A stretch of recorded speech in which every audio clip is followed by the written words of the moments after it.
Iniwan niya ako sa ere, tapos ngayon babalik siya para magpaalaga. Ginawa ko naman ang lahat para pakisamahan ang pamilya ng asawa ko. Hindi talaga kami magkasundo-sundo kaya sa ibang lugar kami tumira.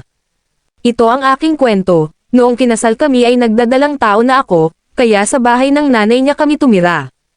Pero sa umpisa pa lang talaga hindi na nila ako gusto, lalo na yung ate niya, na laging galit kong magsalita, at laging nakasigaw, sinasabihan niya ako na bawal ang prinsesa sa bahay nila, kaya kahit buntis ako ay tumutulong ako sa gawaing bahay. Dahil doon parang ako na lang talaga ang gumagawa ng lahat, kaya 2 beses akong dinugo dahil sa pagod. Sinabihan ko ang asawa ko na umalis na lang kami sa kanila dahil ayokong dumating sa point na tuluyang mawala na ang baby namin. Sabi ng asawa ko konting tiis lang daw, dahil meron siyang bibilhin na bahay at lupa, pagkaanak ko ay lilipat na kami doon, kaya sabi ko pagsabihan naman niya ang ate at nanay niya.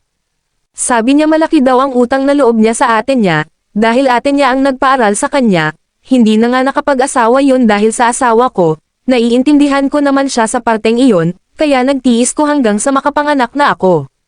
2 buwan ang anak namin nang nakalipat kami sa bagong bahay namin. Tama lang sa aming pamilya, may bakante pang 1 kwarto, at magandang pwesto kung magtitindahan ka, naging maayos ang buhay namin, matiwasay, at panatag ako, nakakakilos na ako ng maayos dahil amin na ang bahay na ito.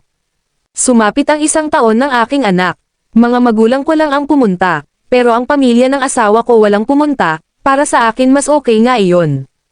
Lumipas pa ang ilang buwan, buntis na naman ako, at nanay ko ang nakasama ko sa bahay sa pag-aalaga sa akin, ayoko kasi na kapatid niya ang tumira dito sa bahay, matapos kong manganak, at kaya ko ang kumilos, need na ng nanay ko na bumalik ng probinsya namin, dahil ang kapatid kong isang babae ay malapit na ring manganak. Mas lalong naging makulay ang buhay namin dahil sa anak namin, kita ko sa asawa ko ang saya, mas lalo pa niyang sinipagan magtrabaho. Isang araw nagsabi ang asawa ko na magbabakasyon si ate sa amin, saglit lang daw, may asikasuhin lang siya, mas malapit kasi ang lugar namin sa Manila. Pumayag ako, pero sabi ko saglit lang.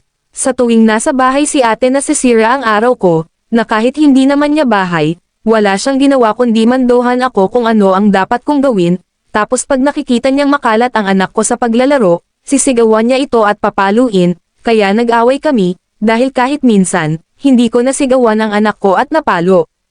Nagsumbong agad siya sa asawa ko, na akala niya ipang-api siya, kaya nagalit naman sa akin ang asawa ko. At igalang ko raw ang ate niya, dahil kapatid niya ito.